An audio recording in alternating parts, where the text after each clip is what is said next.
अभिजीत जी सिर्फ जज ही नहीं ना, हमने देखा है कि जो लोग एनफोर्समेंट डायरेक्टरेट में होते हैं बिल्कुल।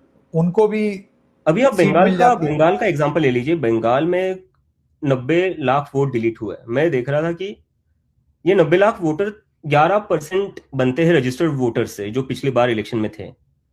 और इलेक्शन और विनिंग मार्जिन जो टीएमसी और बीजेपी के बीच में जो लास्ट इलेक्शन में था वो 10% का था। जब 10% मार्जिन होता है, उसमें से आप 11% डिलीट करते हो, तो आपने नतीजा तो पहले ही फिक्स कर लिया। और चलो मैं एक टाइम के लिए मैं मान भी लेता हूं कि वोट डिलीशन का और बीजेपी का कोई लेना देना नहीं है। इसी बहुत ही इंडिपेंडेंट बॉडी है, वो अपनी तरफ से कर रही है और वो सब कुछ सही तरीके से कर रही है, ये मैं मान लेता हूं। लेकिन एक मैं पैटर्न देख रहा हूं फिर।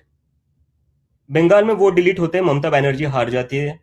तमिलनाडु में वोट डिलीट होते हैं, एमके स्टालिन हार जाते हैं। दिल्ली में वोट डिलीट होते हैं, अरविंद केजरीवाल हार जाते हैं। तो अगर बीजेपी की बात में मान भी लूं कि उनका वोट डिलीशन से कोई लेना देना नहीं है, हर बार ये बीजेपी को ही क्यों फेवर करता है? हर बार तो नहीं फेवर हो सकता है ना। महाराष्ट्र में, मैं महाराष्ट्र से आता हूं, मैं महाराष्ट्र के संभाजीनगर जिसको आज कहा जाता है, वहां से आता हूं।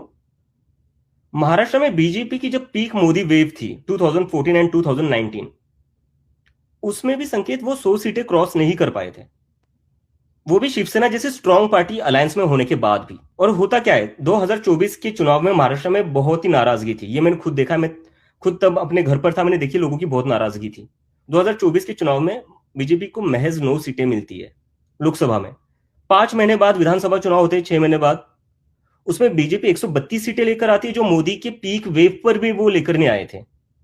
इसके पीछे रीजन क्या है? ऐसा क्या उन 4-5 महीनों में हुआ जिससे इतना ही सिनारियो बदल गया, पॉलिटिकल सिनारियो बदले, इतना ही जनता का मूड चेंज हो गया? क्या हो गया? वही नेता थे, वही पार्टी थी, कोई नया मुद्दा था नहीं। तो what is the logical explanation to this? इसका कोई लॉजिकल एक्सप्लेनेशन है तो डेफिनेटली मैं सुनना चाहूंगा।